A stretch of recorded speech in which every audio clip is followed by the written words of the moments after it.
Hi, welcome to the Andrew Buckle book review of The Golden Age, The Green Arrow Omnibus Volume 1, which does suggest, of course, that there's going to be a Volume 2. Sadly, so far, no Volume 2. And this is why it's probably one of the most oddest of volumes, because there's lots of like Wonder Woman ones, Batman, Superman, etc. But this one just stands out.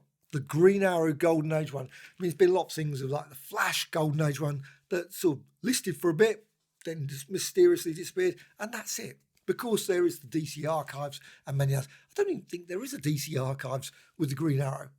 Now, hopefully, there will be a DC Finest. It'd be really lovely if they go back all the way back to the ones in here. Of course, means that probably I won't buy that one, the first one anyway, but I will obviously get subsequent ones because Green Arrow lasted all the way through. This includes 782 pages. Don't ask me how much it cost me back in the day. It was $125. I don't even know if it's still in print or not. I bought it fairly recently, so it's been one of those ones that's been sitting around for quite a while. Hasn't sold, possibly. Maybe that's the reason why we never got a volume 2. But it's lovely, super colourful, DC book, and you can see the stories that's included there. You've got there the Golden Age Omnibus Volume 1 collects more fun comics, also adventure comics, and world finest comics. It bounced around quite a lot. Now, the stories generally, I think, were fairly, didn't matter. So you can go in this book and pick any story and just sort of go in, read that, because there's not any real continuation with other characters or any storylines. It wasn't like, now where you might have 500 storylines. Here, it was one story, generally of about 8 pages, and that was it. So here's the actual contents. Let's go. This was 1941, and it unfortunately goes all the way up to 1947. It would have been nice if it continued. Now, there is another book. There's a Jack Kirby Green. No, I don't think that's easily available. I did look. I thought, I've not said how many actual stories in that are by Jack Kirby, but that was the 1950s ones. But hopefully, with a DC Finest, if they do a DC Finest of these, they will complete all the stories, because I can't imagine there's more than one more omnibus worth of the Green Arrow stories. Like I say, you can see they're all pretty short, and generally there's like the artist Cliff Young turns up quite a lot. There's also George Papp turns up quite a few times. There's certain people that sort of regularly turn up as the artist and writer there. So let's just go to the next one. Now this book is getting slightly crunched here, but you've got a lovely introduction by Roy Thomas, which is always good. And then to the first story, there's the Green Arrow. The artwork generally was pretty good. I certainly enjoyed most of the artwork for half of the book anyway. Some of them not so good. Some of them looked really quite rough at times. But generally the stories are fairly basic. You've got like the story starts off as an initial thing. There might be some crooks that are in the darkness. There's some crime lord. Generally Green Arrow, Speedy or whoever gets captured. Then they escape by various, obviously, the bow and arrow. And that was about it. And then the story, and generally they meet a gruesome fate at the end, yow, as it says there. And then they put the item, certainly in the earlier stories, they sort of forgot that bit later on. They put it in this cabinet, which always slightly baffled, because how many things can you fit in this cabinet? And they would be fitting things like, obviously here, a fake bomb, which I'm glad it was a fake bomb, and put that in your cabinet, because you think you'd have had an arrow cave. There probably is an arrow cave, an arrow apartment, an arrow museum, because there's lots of arrow planes, and it's very, of course, people would say Batman-like. But I found these stories really generally good, as I enjoy those early Batman ones as well. They're just great. But the artwork was, I think, from really start, pretty decent. Obviously fairly basic, but still, there you've got to see the various criminal characters. What's his name? 6 million, 7 million. Easy pickings for the voice. They always had these great names. Quite sort of thing that you can see sort of all the way through this. And obviously you've got here the guy explaining various dubious means for making money. And of course then the characters whiz off Oliver Queen. And there, you can't go inside, tip, and so on. But they do follow a very, very formulaic story. But they're great. And like I say, the artwork's great. And as always, at the end, you can see he puts some more stuff in the cabinet. And then you've got, of course, the Green Arrow. Obviously, that's slightly changed now, but it's still pretty similar to what it was. And you can see there, George Papp. And the colouring is great in this. I really love that sort of green. And obviously, Speedy there with the red and yellow as well. And of course, you've got to have that sort of torture equipment. That was 1949, 42. Now, actually, there were not many war stories, which is quite surprising. You'd think that there would be more sort of like the Nazis, Japanese, etc. Because of course now they changed it again. There, the Green Arrow you can see there, and obviously there was a pirate story or sort of setting up for a ship prop thing there. I don't know what actually happened. I expect he had a ship, arrow ship or arrow boat or something to go out and solve that crime. But again, always generally using his brilliant marksmanship there, and of course they got there. But again, they always end up being captured for a bit, and it's quite gruesome at times. I mean, look what you got there. I mean, it's there's not any holding back in these sort of stories. And again, you've got a lovely one there. I don't know if she actually turned up more often. The character would have been interesting if they continued that character. Can't remember seeing any more stories with her anyway. It was obviously filmed at a studio, which I think is quite good with that sort of Fantastic Four did a film studio one. I always find those stories very interesting. I expect Batman probably had a similar story, and maybe someone's done a sort of go through this and looked at all the ones with similar sort of storylines. But still, more fun comics. I love that one. Of course, you've got Aquaman, was it? Probably Johnny Quick as well. I'm saying Johnny Quick, Crime Incorporated. They all those sort of names. But it's nice that they include the covers. Now, unfortunately, didn't include the covers for everything. Of course, if Green Arrow and Speedy were not on the cover, then it didn't get included. So obviously Aquaman or something, maybe Spectre or Johnny Quick or someone else was on the cover at that point. And also this lovely one. I think this was a great little story. Go back in time. I mean, okay, it was a bit of a, no Doctor Doom time machine. Could have been a Doctor Who one as well, couldn't it? TARDIS. And also, of course, you've got to have your animals obviously there. It's very close, isn't it? That is very, very close at that point. Oh, see, they have got sort of one, sort of the usual sort of in the story, and then another more fun one. The covers are always a bit odd. I mean, look at the amount of blue there. That is something, isn't it? I mean, it does, I suppose, sells the comic, more fun comics. Always thought the title was great. Very unusual thing. It's not, because of course originally it was a more comedy sort of thing. Back in the really early days, of course, new comic, new adventure comic, and more fun. I guess they obviously, but it's sort of always slightly odd at this point. Though I think later on the comic did slightly change, of course, with a few more fun characters. And you got there, obviously.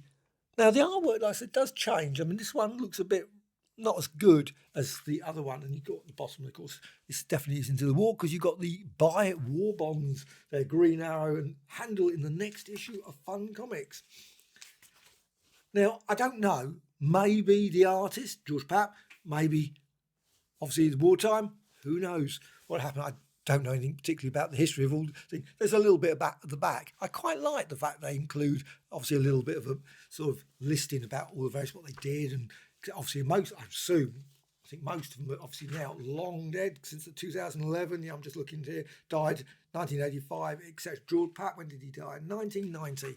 So there's obviously they would have been the wartime. So of course the artwork and different people would have been on these books. And you got the Green Arrow. Now you've got the arrow going through there. Bank minus 15,000 divided by 4 thugs. Yeah, he's telling the story there, obviously on there. The mystery of the mathematical master. Now, it's always weird the way they did those titles. They often put them into those sort of listings. So sometimes you don't really know if that was the title or not to solve. But that's obviously what the fans have ended up. This is Cliff and Steve, as it says down there. And then onto the story. Now, I assume, actually looking at this one, this is the origin story. The birth of, Battle in Bowman. So finally they decided we must tell an origin story. Now it's not like the origin story in the TV series, which always slightly baffled me the way they went backwards and forwards between the island and all that sort of stuff. But it worked in the end, I guess. But I enjoyed the Green Arrow TV series. I loved it. I love Flash and of course Supergirl and of course DC Legends, etc. And all the others. The Green Arrow. You got now someone he's very unusual. Balloons. Let's have this. Yours truly, Doom. I guess that was the title there of that one. And then you still got another story here, Legacy for Loot. Now that really does make it more obvious that is the title of the book, I guess. And of course you've got there the Green Arrow going down and Speedy there. Again, slightly odd bit of artwork, but still similar sort of stories. Green Arrow there captured away and Speedy. I see that happened all the time. And of course then, using the arrow, he obviously solves the crime as usual. lots of that. And then another more fun comics. And you got this one, Johnny Quick, Aquaman, Dr. Fate, and Spectre. They were great issues. I've got one Golden Age one of More Fun Comics, and I love that one. Though it is actually a facsimile cover, which is always good. For me, I don't mind. Coverless comic or facsimile cover, just fine.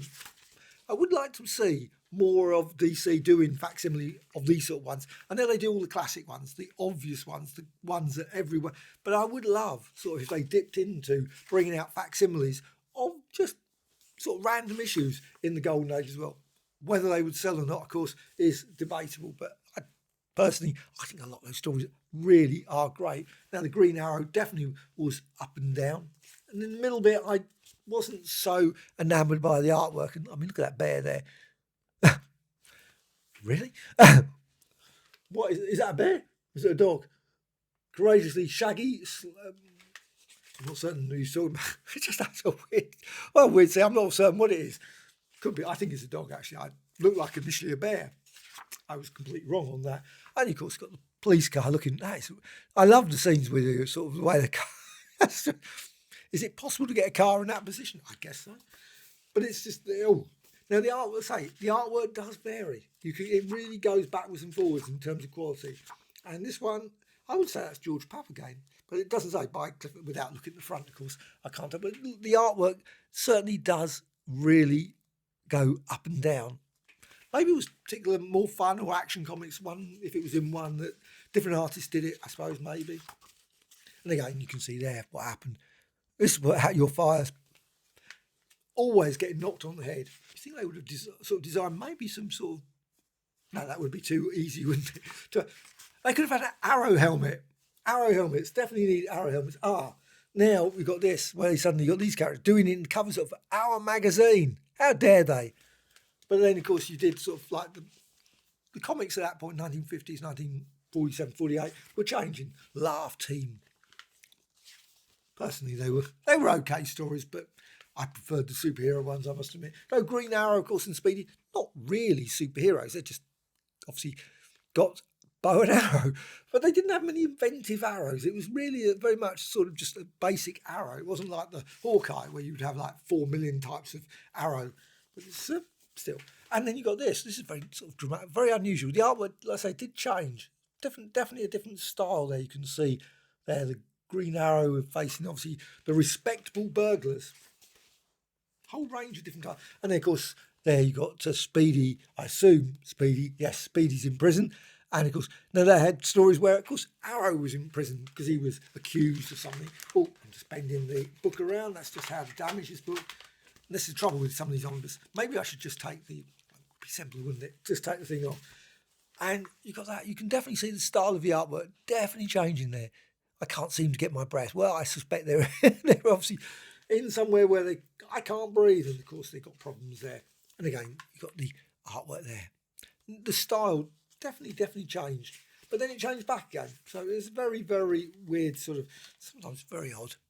And you can see there, obviously, involving, yes, another evil genius or problem that's going to cause them. Oh, got some characters obviously making an effort to sort of be more superhero-like, sort of super villain-like, I guess. And they did have a few of those, but it's not many. They also got here, surprisingly again, they didn't have that many stories with, obviously, Indians. Cowboys and Indians. You would have thought they could have done that. Oh, that's very patriotic. Patriotic Arrow. You've even put, obviously, the American flag there. And, got bears again. We got bear in the story again. I've stopped falling, etc. The sapling broke his fall. That's not very good. Oh, they didn't have many recurring, but they did have one recurring character who, unfortunately, I don't know if he's ever turned up again. Maybe he was a 1950s character. Maybe they should resurrect him. Maybe they have. Please put in the comments below if you know if they've got this character back. I suspect they haven't. This villainous jester.